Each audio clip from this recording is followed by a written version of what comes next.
Bienvenue dans cette nouvelle vidéo. Donc aujourd'hui, on va voir les étapes pour devenir pilote de ligne. Alors je vous fais ça dans les grandes lignes, hein. C'est une question qui revient très souvent. À chaque fois on me demande oui mais comment on fait pour devenir pilote de ligne. Donc qu'on qu'on rentre dans une filière gratuite du genre la filière KDR France et que la compagnie vous forme de zéro à pilote de ligne, ou qu'on rentre pas, qu'on réussisse les concours de l'ENAC et que pareil on nous forme de A à Z, ou que vous financiez par vous-même votre formation, vous allez passer par les étapes suivantes. On va voir toutes ces étapes rapidement, je ne vais pas rentrer dans les détails, mais comme ça au moins vous aurez une idée de la marche à suivre.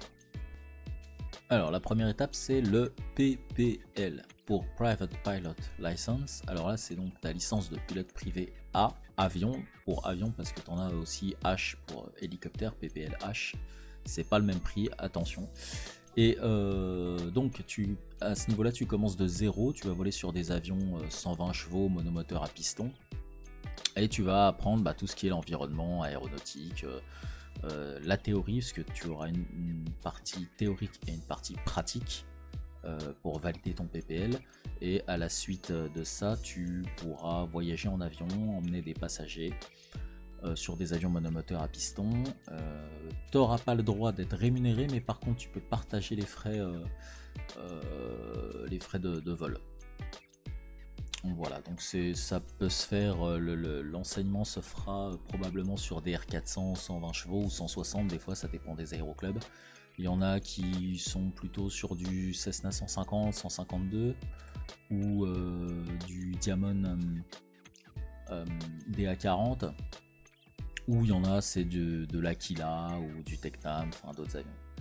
Donc pour la partie théorique, tes modules pour les valider, il faut avoir 75% de bonnes réponses. Et pour la partie pratique, il y a un test en vol où on va s'assurer que tu es capable d'effectuer correctement certaines manœuvres.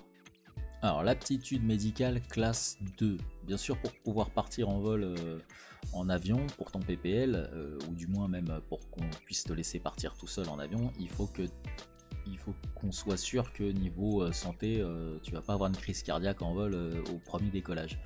Donc on doit faire une visite médicale qui pour le PPL s'appelle la classe 2. Alors il y a des médecins agréés qui peuvent te faire ça, et où il y a des organismes. Ça ce sera l'objet d'une vidéo également. Alors une fois que tu as eu ton PPL, il y a peut-être des fois un petit moment de flottement, mais parce que avant on avait l'objectif de réussir le PPL et puis là d'un seul coup on sait plus trop quoi faire. Mais il y a l'étape du mûrissement, c'est-à-dire qu'on va devoir augmenter son nombre d'heures de vol pour pouvoir accéder à l'examen de pilote, le Commercial Pilot License, qui est donc le CPL, ta licence de pilote professionnel en fait. Et pour pouvoir la faire, il faut que tu aies au minimum 100 heures en commandant de bord. Donc pour ça, tu vas devoir voler en commandant de bord, et donc c'est la période qu'on appelle le mûrissement. Je la mets en parallèle avec, comme tu peux le voir sur le tableau à gauche, je la mets en parallèle avec la qualification vol de nuit et la TPL théorique. C'est des choses qui vont se faire en parallèle parce que le mûrissement ça prend du temps. Il faut que la météo soit ok, il faut que les finances soient ok, il faut que tu aies le temps, et donc voler en avion comme ça pour réussir à faire 100 heures, c'est pas toujours évident. Donc pendant la même période, tu vas également passer ta qualification vol de nuit. Alors peut-être qu'il y a dans ton aéroclub un instructeur qui est qualifié FI de nuit et qui peut te faire cette formation là. Ça c'est quelque chose que tu peux voir sur place. Donc ça se fait en parallèle du mûrissement et de la TPL théorique. L'intérêt c'est que du coup si tu l'as passé, après tu peux pendant ton mûrissement, si tu te sens de faire du vol de nuit en monomoteur à piston, tu peux le faire. Ça permet de varier un petit peu les possibilités de vol que tu auras pendant ton mûrissement. J'ajoute que la qualification vol de nuit c'est également une épreuve théorique et une épreuve pratique. Bon, c'est une petite épreuve théorique, hein, c'est pas grand chose, mais il y a également. Et on en arrive à l'ATPL avion, l'ATPL théorique pour Airline Transport Pilot License. Et alors là on attaque vraiment le gros du sujet. Donc c'est une épreuve, il y a 14 modules à réussir avec chacun 75% de bonnes réponses. Et tu as 4 tentatives par module. Si bien sûr tu as des modules que tu passes 4 fois et que tu rates, tu dois tout recommencer depuis zéro. Donc c'est quelque chose qui est pas, je dirais pas que c'est compliqué, mais c'est pas non plus simple, il faut juste le travailler. Donc l'intérêt par contre de ce théorique, c'est qu'il regroupe en fait le théorique du pilote professionnel, le théorique du vol aux instruments, et donc il regroupe en fait tous les théoriques dont tu auras besoin pour être pilote de ligne. Donc si tu passes en fait cette épreuve là, tu n'auras quasiment plus rien de théorique à effectuer. Après ton pilote professionnel, ce sera une épreuve pratique, ta qualification vol aux instruments, ce sera une épreuve pratique, et donc une fois que tu as réussi ça, on va dire que tu n'as plus que les vols. Ça c'est le côté positif.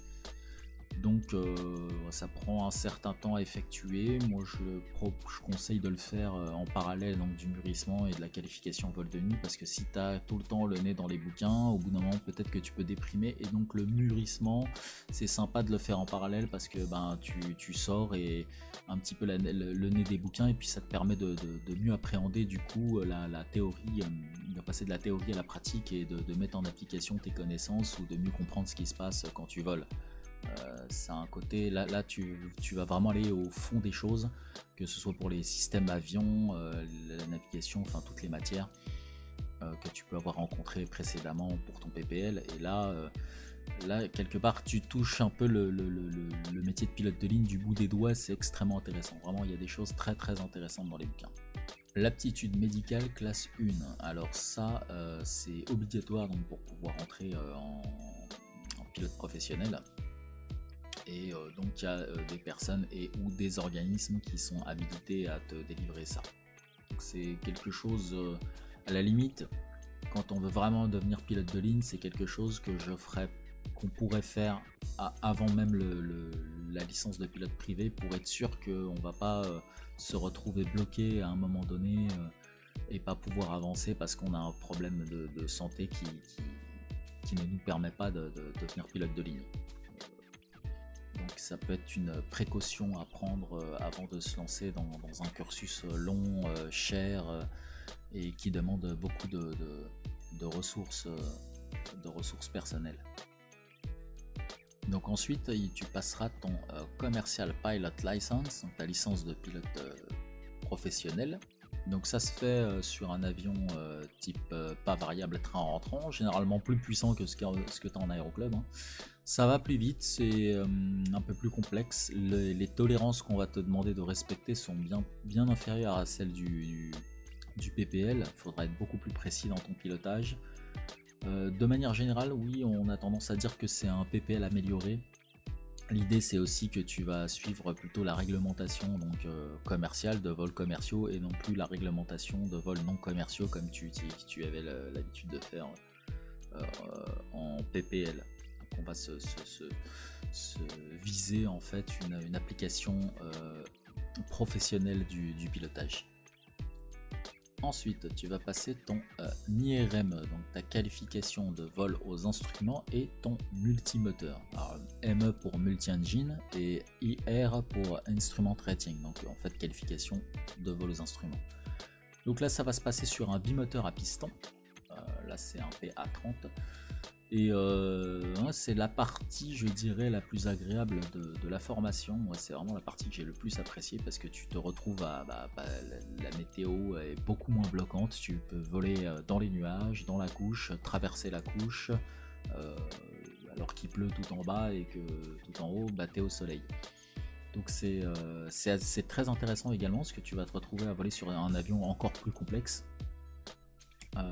Le vol aux instruments, ça c'est quand même très différent, et c'est vraiment une autre manière de voler. Là encore, tu touches un petit peu plus près le métier de pilote de ligne. Tu vas voir un petit peu plus, tu vas te sentir un petit peu plus dans le contexte, et c'est vraiment très sympathique.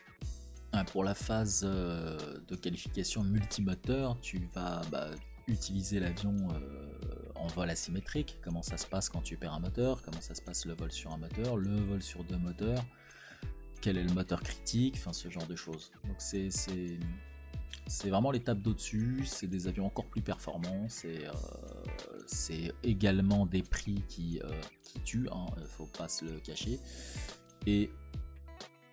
Mais bon, c'est vraiment la phase, une des phases, je trouve, les plus marquantes de la formation de pilote de ligne. J'ai oublié de le préciser, mais dans le graphique sur la gauche, mais il y a également la qualification anglais qu'il faut avoir validé avant de pouvoir valider ton IR. Pour que ton IR soit apposé sur ta licence, il faut que tu aies la langue anglaise, donc le FCL 0.55, qui soit validé, avec au moins la note 4 sur 6. La MCC Joke, donc la MCC pour Multi-Crew Coordination et Joke pour Jet Orientation Course. Donc la Joke, c'est la MCC Joke, c'est des choses que certaines compagnies aériennes comme Ryanair vont te demander à la sortie de ton IRME avant de pouvoir postuler chez eux. Alors la MCC, c'est très important parce que quand tu es dans un avion de ligne, un avion qui s'exploite en multi-crew, donc avec un capitaine et un copilote, il faut savoir qui fait quoi à quel moment. Donc c'est extrêmement important de savoir comment se répartir les tâches, comment en cas d'urgence, qu'est-ce qu'on fait, qui fait quoi, et de sorte à ce que on ait comment dire un cockpit efficace, parce que si les gens se marchent dessus, on sait pas qui doit faire quoi et comment, et ben c'est direct le crash, hein. Donc c'est pas une formation qu'il faut négliger, je pense, hein, parce que en fait après quand tu passeras des sélections, tu seras pas mal jugé là-dessus, donc c'est quand même quelque chose à faire sérieusement.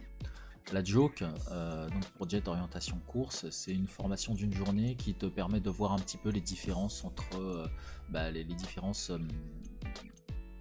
inhérentes au vol en jet, pour ce qui est de voler au Mach, ce qui est de rentrer des données dans un FMS, ce qui est les différences avec les avions que tu as pratiqués jusqu'à présent, sur lesquels tu as volé, les différences avec des avions type turboprop comme ATR qui volent beaucoup plus bas, ils sont souvent dans la couche.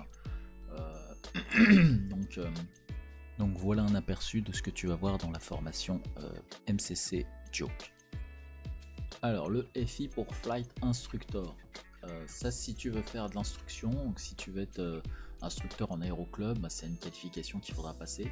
Alors elle est optionnelle, hein, moi je connais plein de gens qui étaient en ligne, qui n'ont jamais été FI de leur vie, hein, ils ont par la suite passé une QT, une qualification type, et puis ils sont rentrés en ligne et, et ils n'ont plus bougé. Donc c'est une formation que tu peux faire si tu as la fibre pédagogique, on va dire. Si tu aimes bien transmettre, si tu aimes bien voler sur des avions monomoteur à piston, si tu aimes bien pratiquer le vol, on va dire basique, ça peut être intéressant. Si tu supportes pas de répéter les choses ou de tomber sur des gens qui sont un petit peu plus lents à la détente, à qui il faut expliquer à leur manière pour qu'ils comprennent, c'est sûr que c'est pas fait pour toi. Alors l'UPRT pour Advanced Upset Prevention Recovery Training, donc ça c'est un nouveau, c'est sorti. Alors moi personnellement je l'ai pas fait, hein. Ça c'est sorti l'année d'après quand j'avais passé ma QT. Et du coup je l'ai jamais eu. Alors ça consiste en quelques vols de voltige en fait pour te montrer les manœuvres comment dire, les manœuvres non voulues et comment en sortir.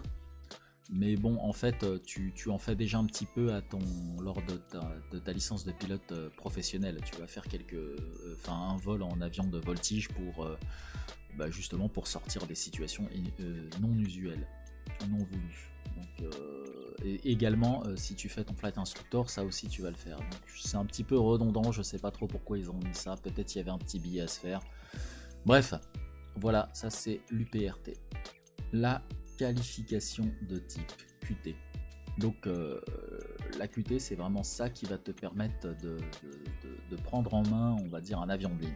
Donc, ça va se passer également avec une partie théorique et une partie pratique.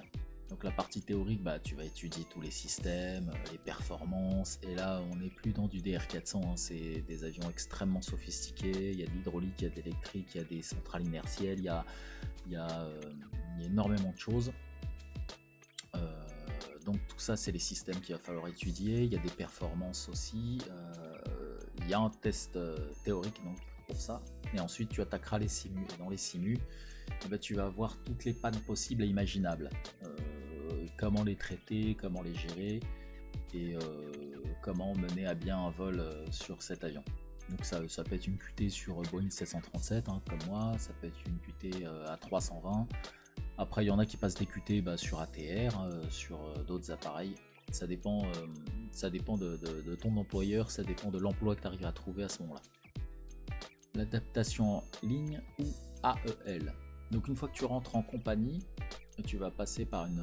Bon, il y a ce qu'on appelle l'OCC, ça se passe au sol, donc c'est le Oriented Company Course, où on va te dégrossir un petit peu tout ce qui est autour de la compagnie, comment ça fonctionne, leurs procédures, qu'est-ce qu'on fait et quand.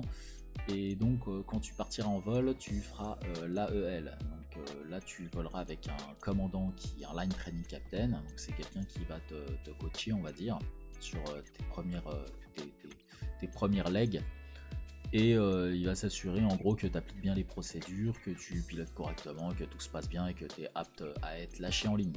Et une fois que tu es lâché en ligne, bravo, à ce stade tu es devenu OPL, officier pilote de ligne. Voilà, et là maintenant il n'y a plus qu'à construire ton expérience et voler le plus possible.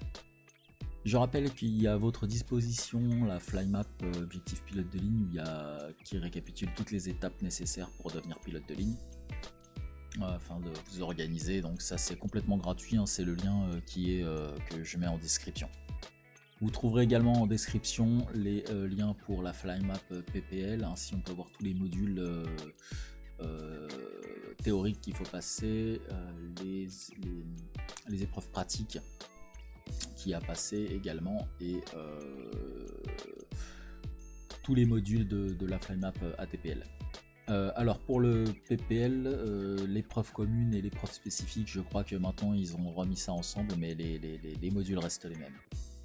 Pour ceux que ça intéresse, je mets également en description le lien vers mon guide Objectif Pilote de ligne. Donc c'est le condensé en fait de toute mon expérience sur mon parcours pour devenir pilote de ligne.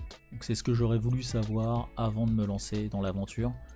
Comment être sûr de réussir, comment éviter les pièges et les arnaques, faire des économies sur le coût de la formation, minimiser ses dépenses tout en maximisant ses compétences. Voilà les amis, j'espère que ça vous aura aidé. C'était vraiment pour avoir un aperçu step by step du parcours pour devenir pilote de ligne. On reviendra bien plus en détail sur chacune des étapes. C'est vraiment pour avoir une idée dans les grandes lignes de ce à quoi peut ressembler le parcours pour devenir pilote de ligne. Bon, j'espère que ça vous aura aidé et à la prochaine. Ciao!